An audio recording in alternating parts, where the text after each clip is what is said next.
Halo, kembali lagi dengan kami. Di sini kami akan menjelaskan tentang two sample test. Apa sih two sample test ini? Nah, untuk mencapai apa itu two sample test, kita perlu tahu juga apa sih perbedaannya two sample test ini dengan one sample test yang sudah dijelaskan oleh teman saya di video terakhir. Nah, kalau one sample test itu menguji suatu rata-rata nilai sampel dengan nilai tertentu. Nah, nilai tertentunya itu apa sih? Nilai tertentunya itu hypothesis null value atau nilai hypothesis null. Nah, kalau misalnya two sample test ini beda. Kalau two sample test ini bagaimana kita membandingkan dua rata-rata, dua sampel independen, dengan kita membandingkannya, kita melihat seberapa signifikannya perbedaannya.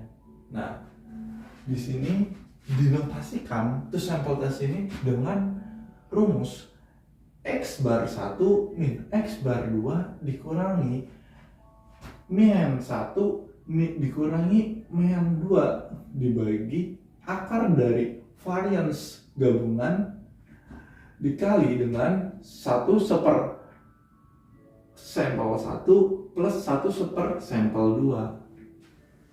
Dan two sample test ini digambarkan dalam diagram atau grafik seperti one sample test juga, di mana di sini ada critical value-nya, yang mana critical value ini mendefinisikan kalau nilai yang di luar dari critical value ini akan masuk dari region of rejections.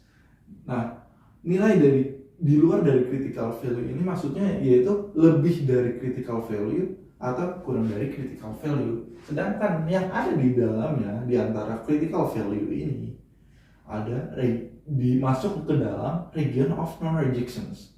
Nah, bagaimana sih kita menentukan confidence interval untuk perbedaan antara mean dari dua populasi independen?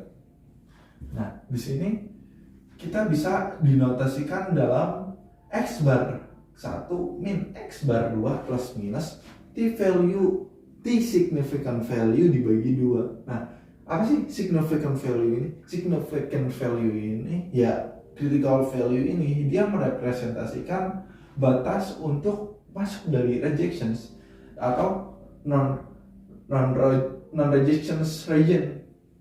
Nah, dikali dengan akar dari varians gabungan dikali 1/, populasi 1 ditambah populasi 2. Nah, selanjutnya ada pair t-test for the mean difference. Jadi apa sih nih pair t-test for the mean difference? Jadi ini nih rata-rata gabungan.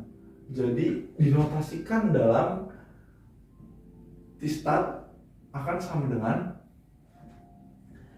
rata-rata perbedaan atau difference, D itu for difference ya, dikurangi dengan mean populasi dari difference-nya dibagi sama si standar deviasi sampel difference-nya dibagi lagi sama akar dari sampelnya. Nah, bagaimana sih menentukan confidence intervalnya?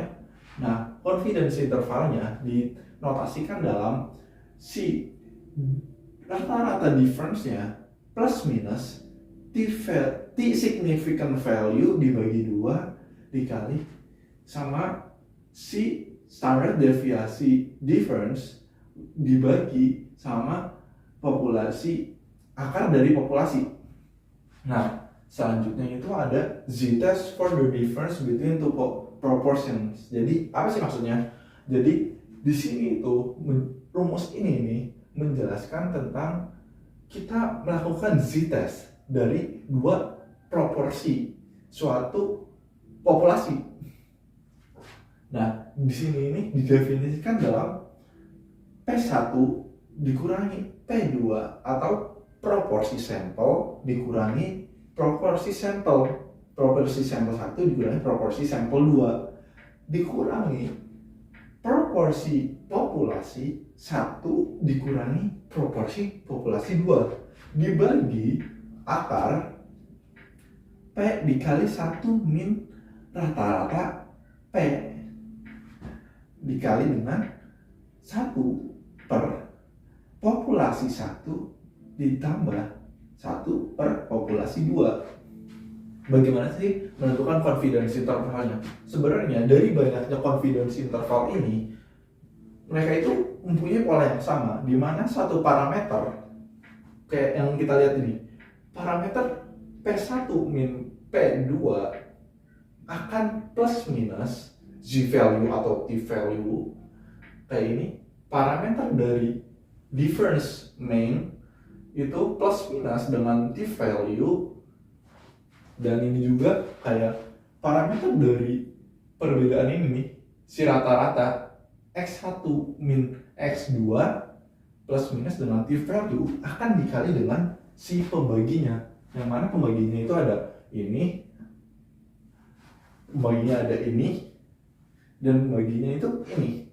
Jadi untuk menentukan confidence interval dari z-test untuk dua proporsi populasi, maka akan dilanjut dengan Z significant value dibagi 2 dikali si pembaginya ini, yang mana pembaginya itu P dikali 1 min A rata-rata P dikali 1 N1 plus N2. Jadi sebenarnya memang ada polanya. Nah, sekian dari saya.